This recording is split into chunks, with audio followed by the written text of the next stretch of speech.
আজ আমরা অষ্টম শ্রেণীর 4.1 এর 6 নম্বর অঙ্ক করার চেষ্টা করব ইনশাআল্লাহ। আমাদের অঙ্কে দেওয়া আছে a প্লাস 1/a সমান সমান 4 হলে a to the power 4 plus 1/a to the power 4 এর মান কত? দেওয়া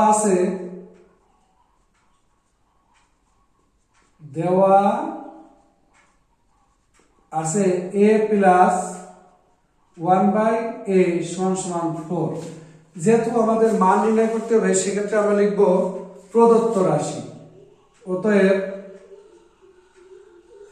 প্রদত্ত রাশি a to the power 4 plus 1/a to the power 4। a to the power 4 কে আমরা এভাবে লিখতে পারি a স্কয়ার তার স্কয়ার প্লাস 1/a স্কয়ার তার স্কয়ার। এখানে a স্কয়ারকে যদি আমি a ধরি এবং 1/a স্কয়ারকে b ধরি তাহলে a স্কয়ার প্লাস b স্কয়ারের সূত্র পড়ে যায়। তো আমরা জানি a স্কয়ার প্লাস b স্কয়ারের সূত্র হলো a plus b whole square minus 2ab। আমরা লিখি a প্লাস b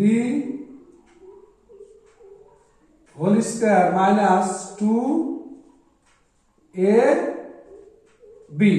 এখানে a স্কয়ার আর a স্কয়ার কেটে যায়। এখানে আরেকটা সূত্র পড়ে গেছে a square plus b square. তো a square plus b square সূত্র হলো a plus b whole square minus 2ab। তারপর লিখি a প্লাস b 1/a কে আমরা b ধরেছি তো a plus b whole square minus 2ab। এখন পুরোটার উপর স্কয়ার আছে বিধায় সেকেন্ড ব্র্যাকেট নিয়ে আবদ্ধ করি square a square minus a 2 a এবং a কেটে যায়। এখন a প্লাস 1/a এর মান 4, a প্লাস 1/a এর মান 4। অতএব আমরা এই 4 লিখব উপরে square minus a 2 second bracket a square minus a 2।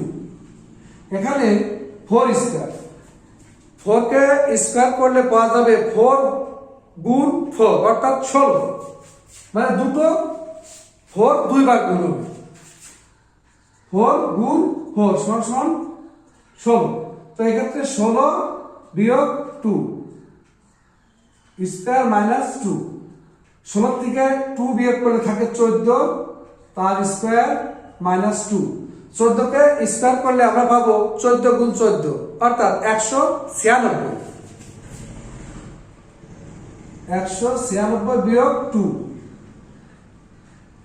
196 থেকে 2 বিয়োগ করলে 194 অর্থাৎ আমাদের নির্ণয় মান 194।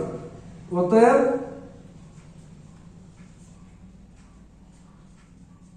নির্ণয় মান 194। আশা করি সবাই অঙ্কটা বুঝতে পেরেছো। আজ এ পর্যন্তই। আল্লাহ হাফেজ।